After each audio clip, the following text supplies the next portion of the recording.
Question number 40 দিয়েছে time and work থেকে, যেখানে বলেছে এ ও বি একটি কাজ 12 দিনে শেষ করে, যেখানে বি ওই কাজটি একা 30 দিনে শেষ করে, তাহলে এ একা কাজটি শেষ করবে কত দিনে।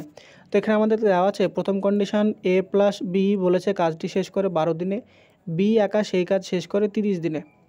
তাহলে টোটাল ওয়ার্ক বা সম্পূর্ণ কাজ বার করার জন্য আমরা 12 এবং 30-এর লসাগু করব, যেটা হবে 60। তাহলে 12 দিয়ে যদি 60কে কাটি তাহলে আমরা সেটা কত পাই, এটা পাবো 5, এবং 30 দিয়ে 60কে কাটলে পাবো 2। তাহলে এখানে 5 আর 2টা কী বোঝাচ্ছে না, 5টা বোঝাচ্ছে এ এবং বি এর একসাথে এফিসিয়েন্সির যোগফল, এবং 2 বোঝাচ্ছে বি এর এফিসিয়েন্সি। তাহলে এখানে এ এবং বি এর এফিসিয়েন্সি যদি 5 হয়, যেখানে বি এর এফিসিয়েন্সি 2, তাহলে আমরা এ এর এফিসিয়েন্সি বা দক্ষতা কত পাবো, 3 পাবো।